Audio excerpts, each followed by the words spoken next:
अब कहानी में ट्विस्ट आया जब लड़के ने ये बताया कि मेरी शादी तुझसे नहीं हो सकती। अगर रहना है तो रहे, वरना मुझे तो अपनी मम्मी के पापा के हिसाब से ही चलना होगा। अभी लड़की उसके साथ इतनी अटैच हो चुकी थी, जहाँ पे कोई दूसरी लड़की का तो सवाल ही पैदा नहीं होता था, जो उसने कभी सोचा नहीं था। और जिस हिसाब से इस बंदे ने उसको कन्वेंस किया था, इतना कुछ करके, लव लेटर लिख के, एवरी सिंगल डे कौन लेटर लिखता है, मतलब इतना प्यार जताना, खाया पिया, ये सब होता ही है, लेकिन उसका कुछ वे अलग था। तो लड़की को लगा था कि सब कुछ मेरे पास्ट के बारे में जानता था। सॉरी, मैंने आपको एक बात बताई थी कि लड़का लड़की से 10 साल बड़ा था। That's not true. लड़की बड़ी थी उससे 8-9 साल, एक्चुअली 10 साल तो नहीं बोल सकते, 8-9 साल। और लड़का उससे छोटा था। तो और फिर कवारा, और लड़की का ऑलरेडी डिवोर्स हो चुका था, उसका एक बच्चा भी था।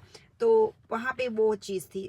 लेकिन जिस हिसाब से वो लड़की को जानती थी, तो उसे लगा था कि शायद ये चीज़ कभी नहीं आएगी। और जब शुरुआत हुई रिश्ते की, तो ये बात क्लियर हो चुकी थी, और उस लड़के ने कन्विंस किया था लड़की को कि कुछ भी हो जाए मैं तेरे साथ कभी नहीं छोड़ूंगा।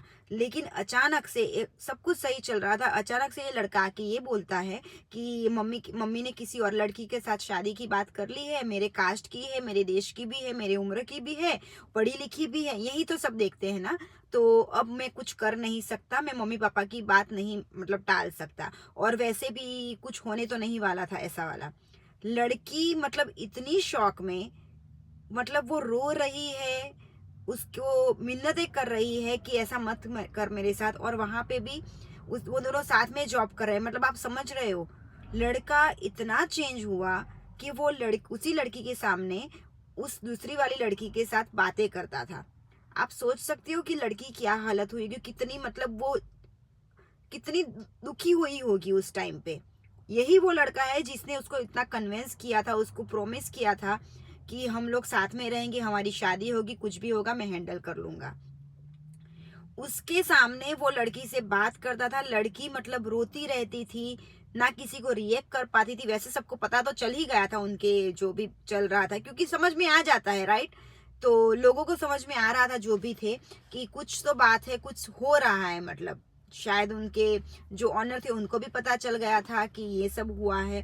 और बस यही सब चल रहा था। लड़की हर रोज उसको देख रही थी, और लड़का उससे बात भी कर रहा था, लेकिन ही डोंट हैव एनी गिल्टी। तो मतलब आप समझ रहे हो कि क्या हालत की होगी उसने, उस लड़की की। और लड़की की आगे की जो स्टोरी है ना, जो उसने स्टेप लिया, वो और भी इंटरेस्टिंग है। जुड़े रहे मेरे साथ फॉर नेक्स्ट एपिसोड।